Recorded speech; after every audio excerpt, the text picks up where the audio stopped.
Magandang hapon sa ating lahat mga ka-farmers, mga ka-viewers. So sa hapong ito, share lang po namin sa inyo, no, ang mga kaganapan. So gumagawa po kami ng tangke ng tubig. So ito po ang aming tangke mga ka-farmers, 20 by 10. So ayan po, numpisahan namin ngayon sa araw na ito mga ka-farmers ang paggawa. Pati yung paggawa ng steel matting, yung mga pusti. Ayan o. Yan.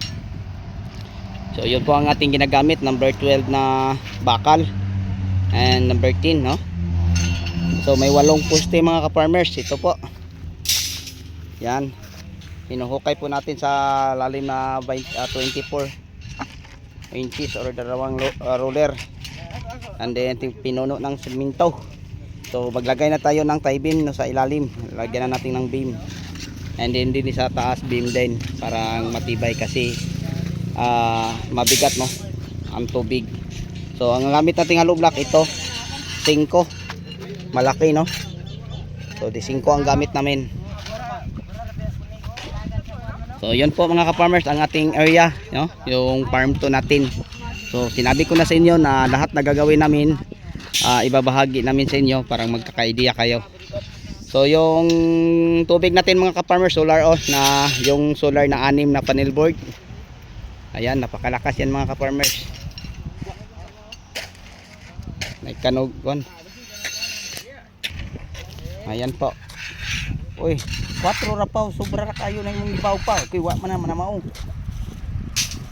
Tanawa ba? Tanawa ang ibaw.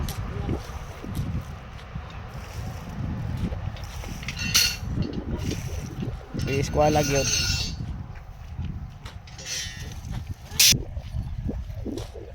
Yun po ang ating ginagawa.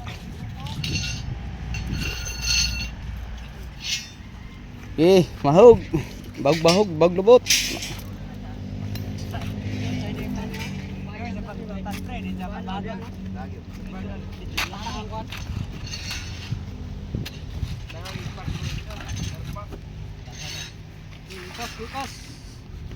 So yung tangke natin na 20 by 20, ang height po ay 10. So 20 by 20 kaya na po to, no, sa mga by 10 kaya na po to mag-imbak ng tubig na mga 20 liters mga ka-farmers. So ganyan kadami. So pag magdilig tayo isang puno 1 liter, so nasa 20,000 na. So ito ang ating area, yung tinatawag nating farm to. Yan. Napakaluwang po nito mga ka-farmers kasi pag halimbawa ay matataniman namin to lahat nasa 11.8, pero hindi namin yung kaya kasi napakainit po. Kakapagod ang magdilig mga ka-farmers. And then isa pa ang solar namin. So yung ganito kaluwang area, mas maganda na ang solar ay 3, no. Isa din ni banda, isa doon sa gitna, isa doon sa kabila.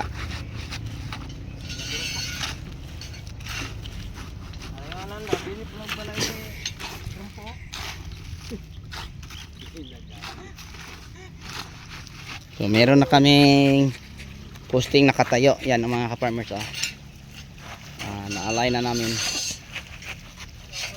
Yan.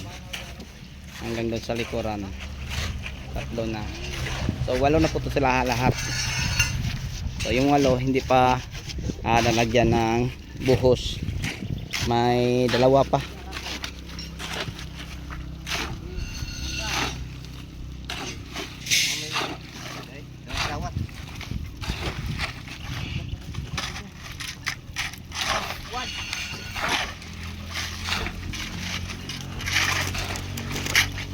Yan po ang aming ginagawa.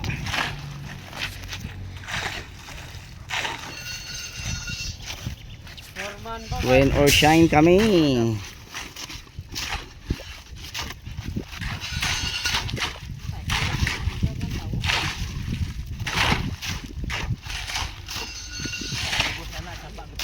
Kuray alay na naron ni kuan. Plastaro na ako na tambak.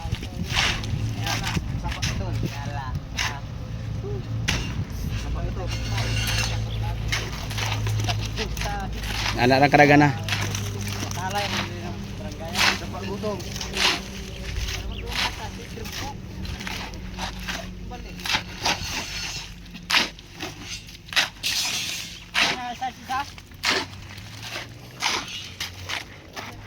Ayan na kami mga ka-farmers, oh.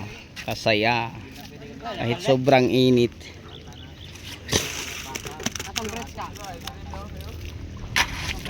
So ang mga galon sa Green Acres pwede na to magamit. So ulitin ko ha, hindi to supposedly mga ka-farmers, no, ang tubig namin kung hindi namin gawa ng tangke. So ang tangke namin gagawin ay 20 by 20. So simula sa kanto na to papunta doon 20 feet. Simula din papunta doon sa isang dulo ay 20 feet. So yun po ang 20 by 20. And then ang height mga ka-farmers ay nasa 10 feet. So kaya na po ito mag-imbak ng tubig na sa mga 20,000 liters, no? Ganyan kadami mga ka-farmers.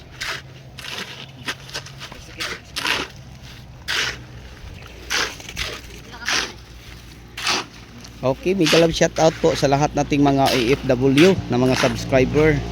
Maraming salamat po sa inyong lahat sa patuloy ninyo na pagsuporta sa aking munting YouTube channel. Okay, so sa inyong lahat maraming salamat po. At saka sa ating mga viewers. Pila na daw? 48 na? 40 ay no? 28. Bay. Ha? 28. Kulang pa na. Pili ko lang. Pito. 1 to 14 28 56 tanan. Kulang na pag 28. So yan po na mga ka-farmers. Pag magawa tayo ng tangke mga ka-farmers, ang beam sa ilalim, sa taas dalawa, no? And then bawat file lagyan natin ng bakal. So number 12 ang gamit natin. And then bawat butas ng hollow block, bawat hollow block may bakal na kakaano. So yun po mga ka-farmers ang diskarte natin dyan.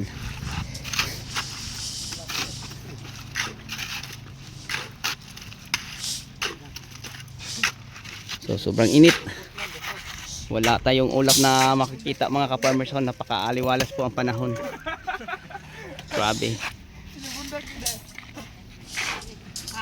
Binabundak ang tubig, guys. Ialay no, balik no nga.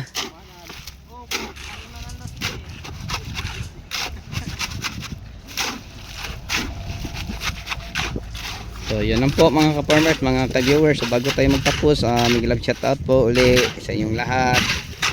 Happy watching. So abangan nyo lang ang mga upload nating mga video sa farm to, kasi lahat na ginagawa natin din ay gawa natin ng video para masundan ninyo at parang meron kayong basihan mga ka-farmers. So ito ang ating solar, 6 na panel board. Ito ang tubig, dos.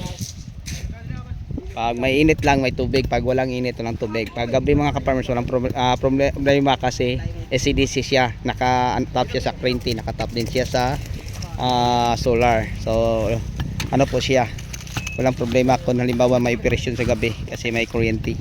Pero pag ito mga ka-farmers, naka-inback ang tubig mo, operasyon ka sa araw kasi tuloy ang agas, and then yung ano mo sa yung tubig mong na-inback sa tangke pwede mo gagamitin sa gabi. So ganyan lang mga ka-farmers. And then masarap pang maligo kasi nasa 10 feet ang lalim. Okay, so yan lang po sa inyong lahat. Maraming salamat. Bye bye and thank you.